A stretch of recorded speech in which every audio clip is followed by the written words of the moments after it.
Pak Nasir ya, saya minta tanggapan dulu ke Iya. Kang Asep. Kang Asep, seistimewa itukah tindak pidana judi online ini sehingga kemudian keluarganya ini dibahas mungkin saja diberikan bantuan judi online, bantuan sosial begitu. Menurut Anda bagaimana Kang Ya, Asep?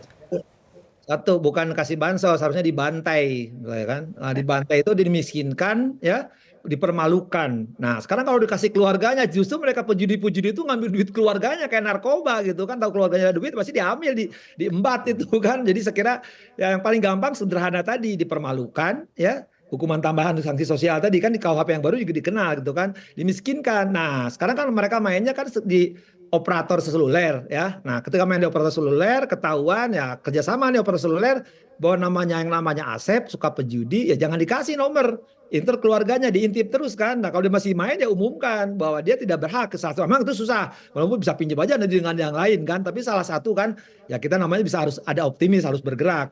Nah, kalau orang-orang itu diumumkan nomor HP-nya dan kemudian tidak dikasih, nah ini kan sekarang yang bergerak itu sekarang bagaimana kerja tanda petik ya, bagaimana bermain maka di operator seluler kan harus diikutin terus PPATK pasti ngikutin yang lain.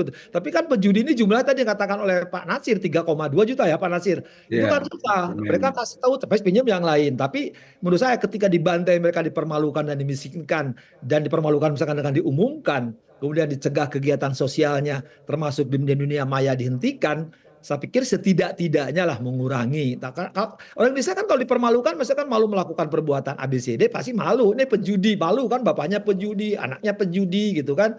Pasti Ya. malu gitu kan. Tapi kalau memang tidak dipermalukan dan tidak dimiskinkan duitnya, kalau malah dikasih bukan miskin kan enak, tambah lagi main judi lagi, itu yang mengerikan. Nah, satu itu.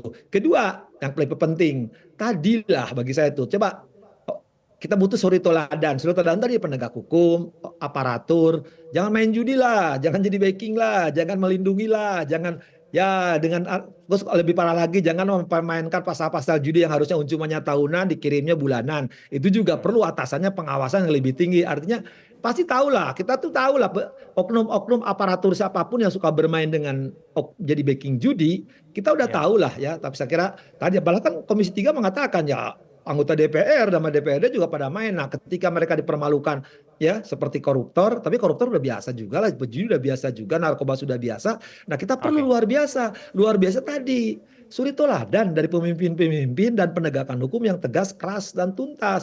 Lebih lebih penting lagi. Nah, ada kemauan aware dari keluarganya ketika ada tahu main judi, ya laporkan. Mbak, Ya. main judi. Tapi itu kan sama persis ini seperti modusnya sama dengan narkoba. Mereka malu melaporkan orang kena keluarganya pejudi, Oke. narkoba, apalagi dari judi itu kan mereka bisa hidup kaya walaupun sementara, setelah itu baru Ya. habis. Nah, bagaimana sekarang lingkungan sekelilingnya tadi ya melaporkan, kemudian dunia cyber bisa diikutin, mereka punya HP walaupun bisa pinjam ke yang lain, nah mereka hentikan. Nah, itu memang tugas Oke. pemerintah bagaimana memikirkan supaya para pejudi-pejudi tadi malu ya karena Baik. mereka miskin. Kan Oma Irama mengatakan, aku Baik. melarat karena judi, katanya itu kata Oma Irama. Oma Irama loh yang ngomong. Jelajahi cara baru mendapatkan informasi. Download Metro TV Extend sekarang.